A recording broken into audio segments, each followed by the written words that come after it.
Cette semaine, à Église en sortie, on fait une revue de l'année 2021 avec le cardinal archevêque de Québec et primat du Canada, Gérald Cyprien Lacroix. Et on vous présente un reportage sur la basilique cathédrale Notre-Dame de Québec.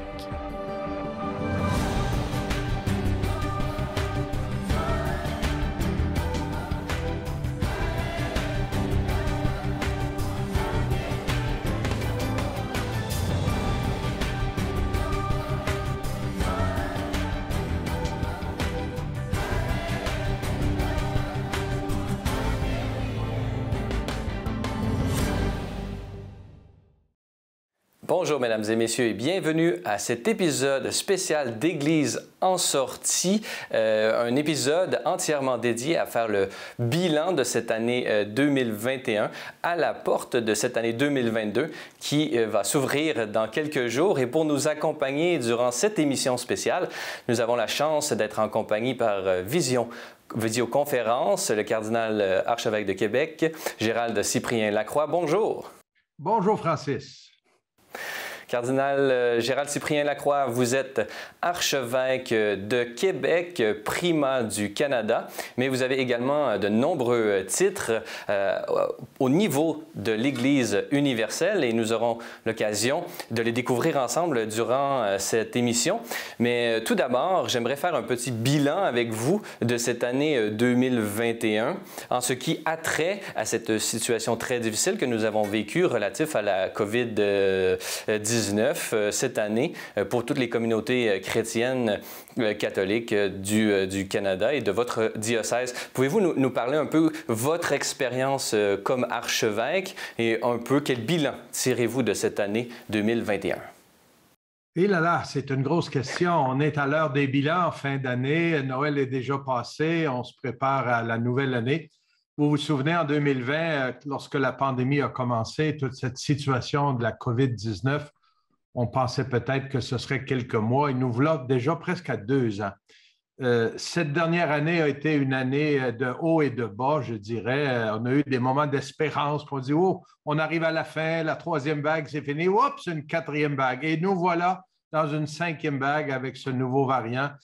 Il y a beaucoup d'incertitudes et ça nous oblige, nous, comme communauté de foi, à nous ajuster constamment. Mais on n'est pas les seuls. C'est tout le monde doit s'ajuster, les gouvernements, les réseaux de la santé, le milieu scolaire, les milieux de travail, et on n'est pas à l'écart du monde, on vit au sein du monde et on a dû s'ajuster.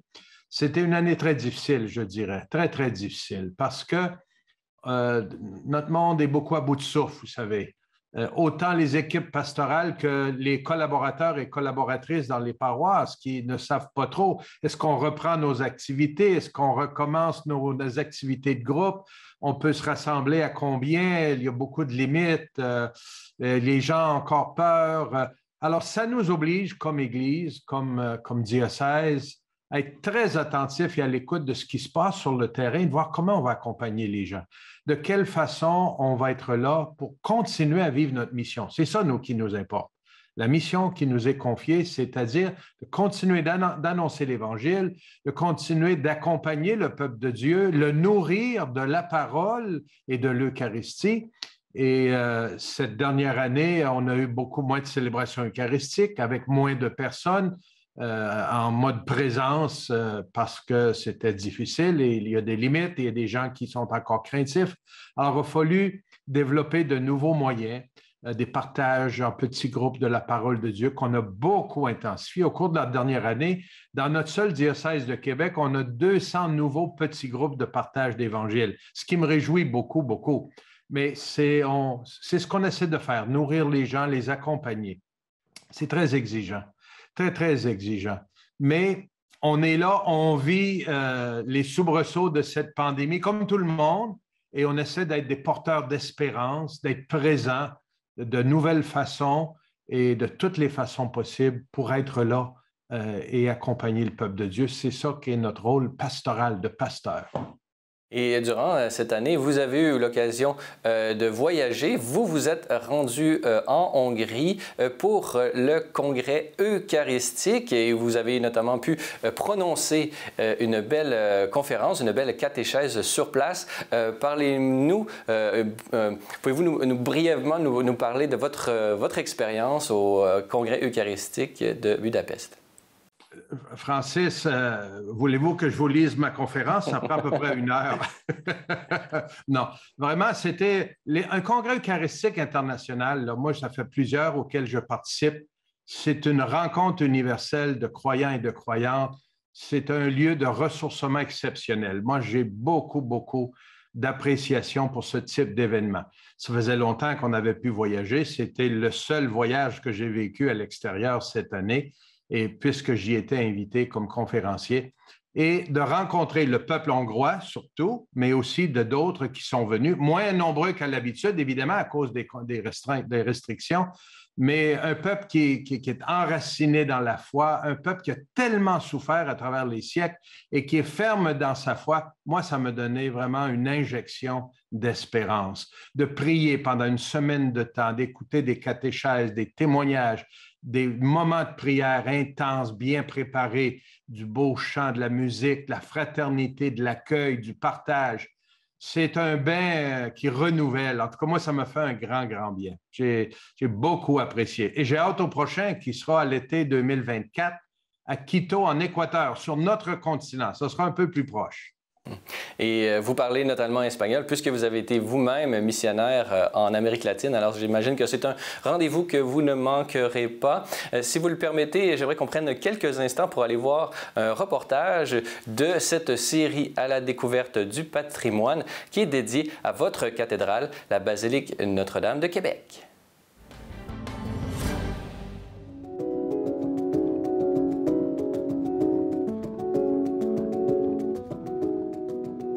Sur le territoire de la paroisse, il faut remonter en 1615. C'est les Récollets qui avaient bâti, dans la partie basse de la ville, une petite chapelle. Et après ça, il y a eu les Jésuites qui sont arrivés en 1625. Et donc, c'était l'époque missionnaire. Et l'église paroissiale, a été bâtie en 1647. En fait, c'était la grande église là, de la ville qui pouvait loger la population. Une population qui n'était pas très nombreuse, on parle de moins de 500 habitants à l'époque. Et alors, elle était en bois, puis elle va brûler en 1640. Puis le gouverneur de Montmagny va nommer de son autorité un groupe de personnes pour fabriquer une église. Commencée en 1645, ouverte au culte en 1647, le jour de Noël. Et c'est cette église-là que François de Laval va trouver, donc sur les lieux ici. Alors, quand il va arriver en 1659, il y avait le pouvoir de créer des paroisses. Il va en créer seulement une, Notre-Dame de Québec, en 1664. Alors, dans cette église-là, qui s'appelait Notre-Dame de la Paix, quand il est arrivé, alors il va l'ériger sous le vocable de l'Immaculée Conception de Notre-Dame, en 1664. Et puis donc, et le diocèse va être érigé plus tard, en 1674. C'était un immense territoire qui était sous la juridiction de l'évêque de Québec. Il y a 200 diocèses qui sont issus du diocèse de Québec.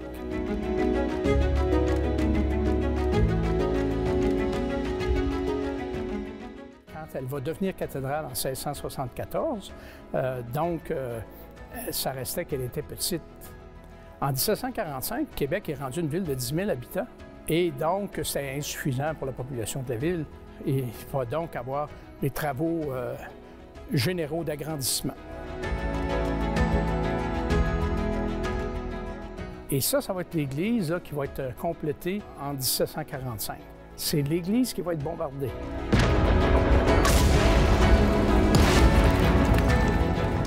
Les troupes du général Wolfe, l'artillerie va s'installer à Lévis. Puis là, ils vont bombarder la ville.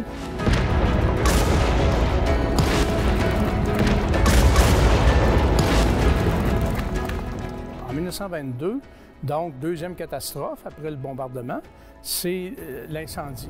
Alors, la cathédrale y a passé au complet. Alors, il ne restait que les murs fumants qui étaient debout, c'était complètement ravagé.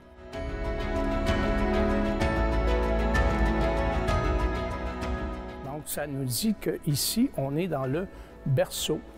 Le quartier, c'est le berceau de la foi catholique en Amérique, mais qui va se répandre rapidement tout autour, parce que les missionnaires vont aller et venir.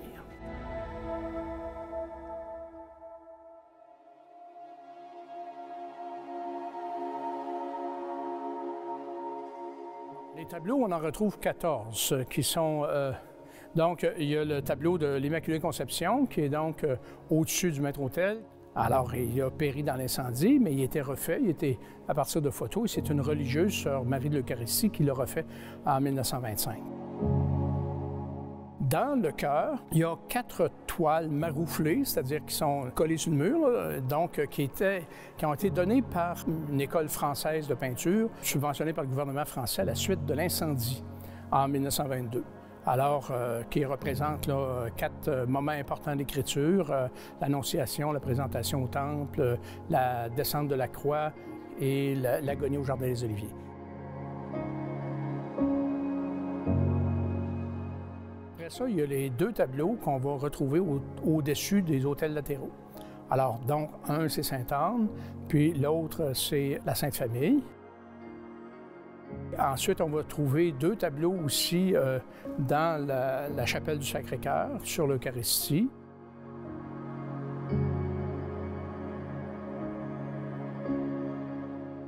Dans le fond des nefs, on va retrouver un calvaire de Jacques Ferrière, qui est donc un peintre français du début des années 20. Et puis, de l'autre côté, ça va être une Notre-Dame de l'Assomption.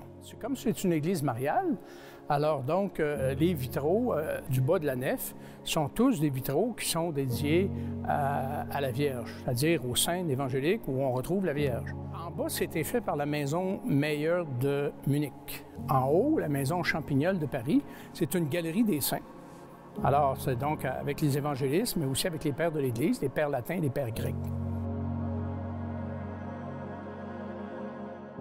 La sculpture majeure, qui est la clé de l'Église, à toute fin pratique, c'est le baldaquin. Le baldaquin a été fait en 1787 par François Baillarger.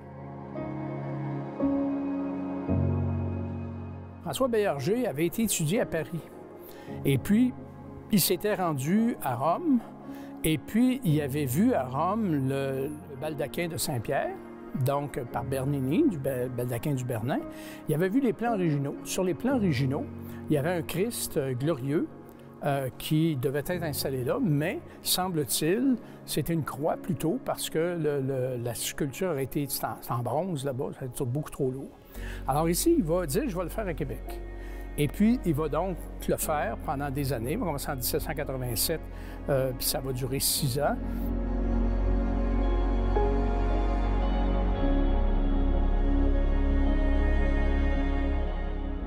Il va le faire tout en bois. Dans l'interprétation qui a été souvent méditée de cette œuvre-là, c'est la croix de l'épreuve. Tout ce peuple-là qui, au moment de la conquête, a vu disparaître ses élites, grande partie de sa bourgeoisie, parce que ces gens-là vont rentrer en Europe en très grande partie, n'est resté finalement au bout de la ligne que des colons et des paysans. Et l'Église, les prêtres et les communautés religieuses féminines, toutes les communautés religieuses masculines vont être retournées en Europe. Alors, et donc, ça va être la situation. Les gens vont se solidariser, se regrouper autour de l'Église.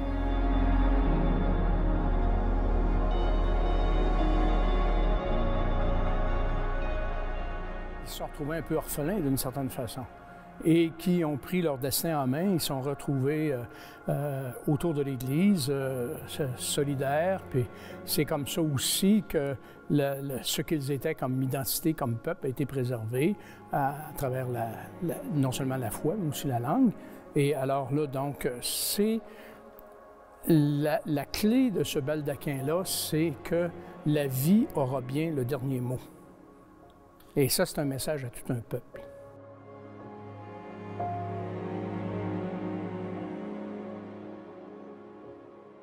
Dans le chœur, on retrouve 6 statues. À gauche, on trouve Saint-Pierre, Saint-Paul. On retrouve Saint-Joseph, et après ça, Saint-Louis de France.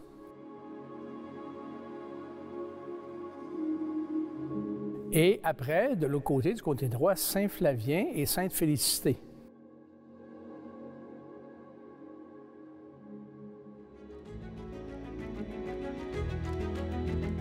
En 2014, c'était le 350e anniversaire de la paroisse Notre-Dame de Québec, érigée en 1664. Puis, d'une façon ou d'une autre, après un certain temps, a surgi ce projet-là d'avoir une porte sainte. Puis les portes saintes sont des portes de pèlerinage qui marquent certaines basiliques dans le monde. Ils sont toutes en Europe, à Rome ou en Italie, et une qu'on retrouve aussi à Saint-Jacques-de-Compostelle. C'est un lieu historique ici, là, patrimonial du Canada, puis en même temps un bâtiment historique du Québec, là. Alors, c'est certain qu'ici, on repose là, tous les événements importants qui ont été vécus là, sous le régime français. Ils ont un écho ici à la cathédrale. Que le prochain jubilé va commencer à se préparer d'une façon active dès l'automne prochain pour faire les préparations, les aménagements nécessaires pour que l'événement soit bien vécu puis qu'il devienne aussi un événement qui va être appuyé par les pouvoirs publics parce que les pouvoirs publics, d'abord, ils sont intéressés à tout ce qui rayonne de la ville.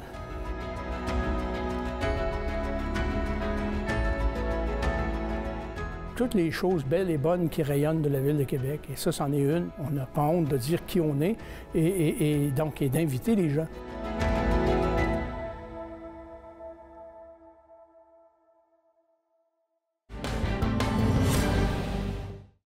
Nous sommes toujours en compagnie de l'archevêque de Québec, Monseigneur Gérald Cyprien Lacroix. Cardinal Lacroix, justement, cette année dont nous faisons le bilan ensemble depuis le début de cette émission a été également marquée par l'ouverture d'un chemin synodal, vraiment quelque chose d'inédit d'une certaine façon dans l'histoire de l'Église. Pouvez-vous nous en parler à la fois au niveau international, puisque vous êtes justement membre de ce 15e Conseil du Synode ordinaire des évêques, mais que vous êtes également, comme archevêque, invité à l'appliquer et à le vivre au niveau local. Pouvez-vous nous déployer un peu votre perception de ce chemin synodal? D'abord, Francis, je dirais que c'est un cadeau que le Seigneur nous fait, que ce synode. Un synode veut dire marcher ensemble, faire route ensemble, marcher, discerner, avancer ensemble. Et le pape François voit que notre Église a besoin, à ce moment de son histoire, de découvrir comment on va poursuivre la mission ensemble, comment on va continuer à non pas être seulement les uns à côté des autres ou les uns contre les autres, comme il arrive parfois, en opposition, mais comment dans la communion, nous allons participer à la mission de l'Église. Et pour faire cela, au lieu de faire une consultation, comme se fait habituellement avant un synode avec un thème, on en a eu plusieurs au cours des dernières décennies, les derniers sur les jeunes, ensuite la famille, la place de la parole de Dieu, l'évangélisation, enfin, on peut épuiser tous les sujets. À peu près tous les 3 ans, il y a un synode des évêques. Et celui-ci est très différent parce qu'il ne nous invite pas seulement à faire une consultation, mais à vivre une expérience pour qu'on s'assoie ensemble et qu'on regarde, nous, comment on marche ensemble? Dans notre couple, dans notre famille, dans notre paroisse, dans notre diocèse, dans notre institut de vie consacrée, dans notre mouvement, de quelle façon on marche ensemble? Est-ce qu'on s'écoute vraiment? Est-ce que tout le monde a trouvé sa place? Tout le monde participe? Est-ce qu'on est orienté vers la mission de l'annonce de l'Évangile, du témoignage, du rayonnement de notre foi? Est-ce qu'on est vraiment un signe d'unité et de communion au cœur du monde?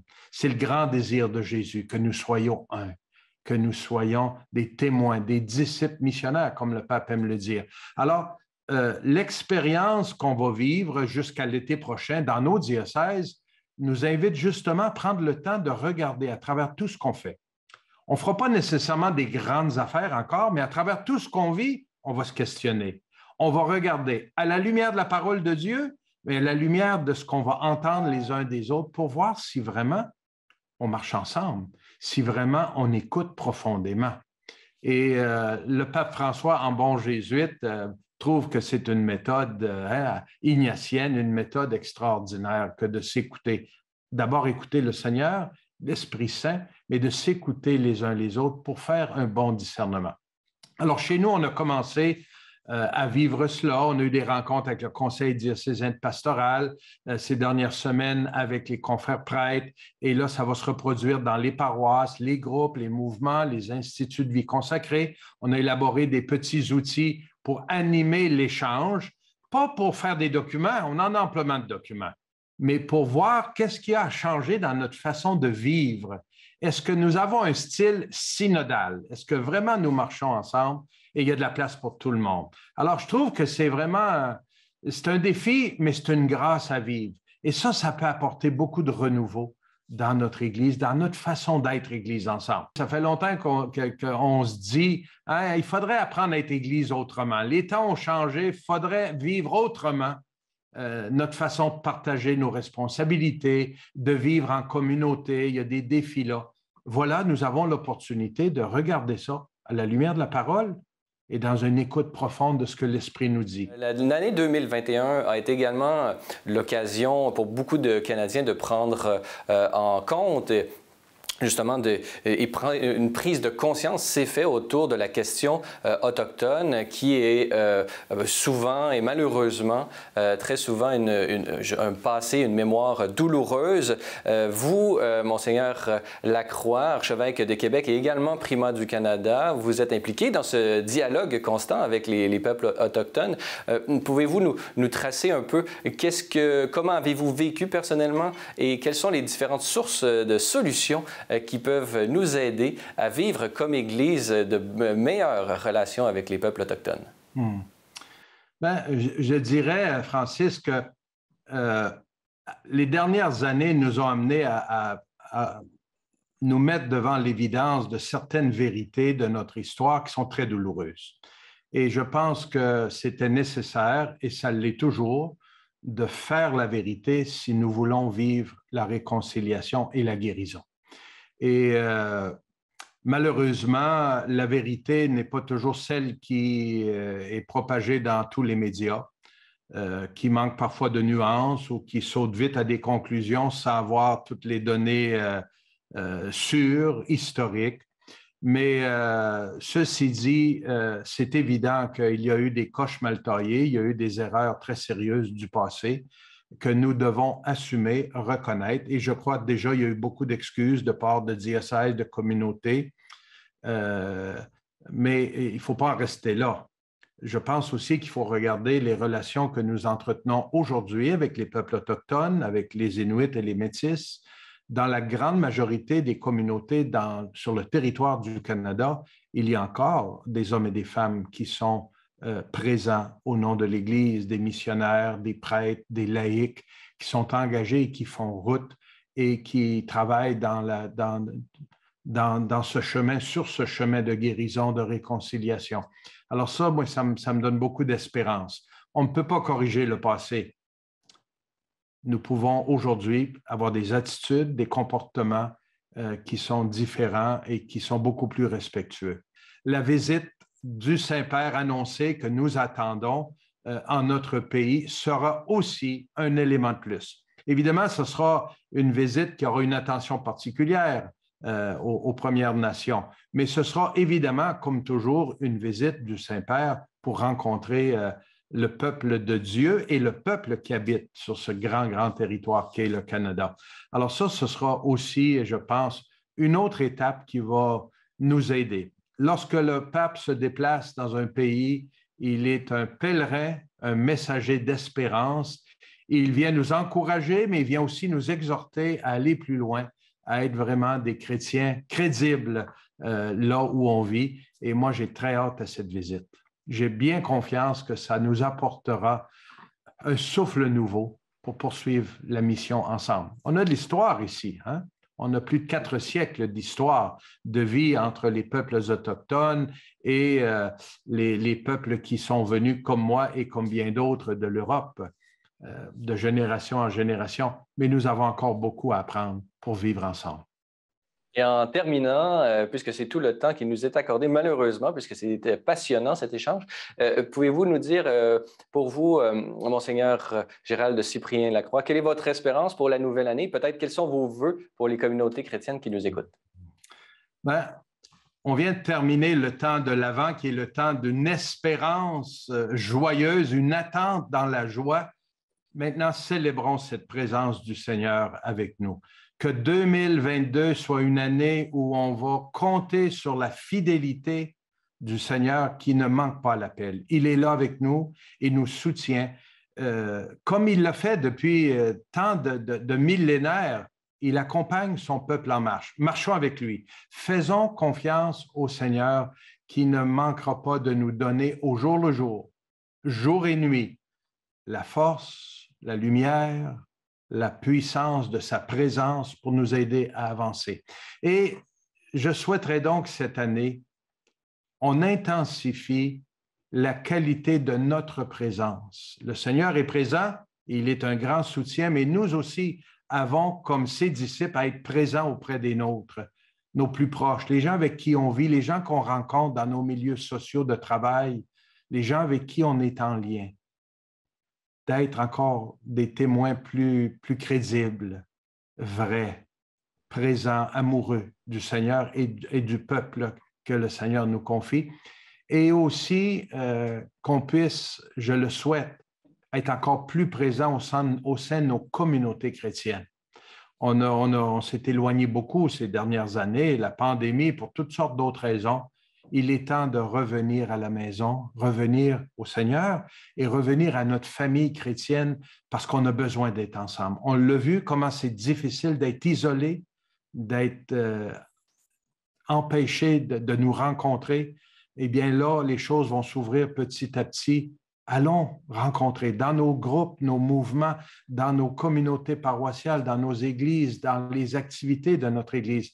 Allons voir d'autres frères et sœurs qui ont besoin de notre présence et on a besoin de la leur. Alors, c'est les deux choses. Le Seigneur est présent, soyons présents nous aussi.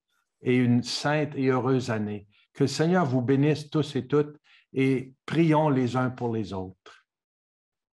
Monseigneur Gérald Cyprien Lacroix, je rappelle que vous êtes l'archevêque de Québec et primat du Canada. Et je saisis cette occasion également pour vous souhaiter une très belle et sainte année 2022. En mon nom, toute l'équipe de Ciel et Lumière ainsi que tous nos téléspectateurs. Alors, merci beaucoup d'avoir été avec nous. Avec plaisir. Au plaisir de vous revoir aussi. Bonne année à Ciel et Lumière.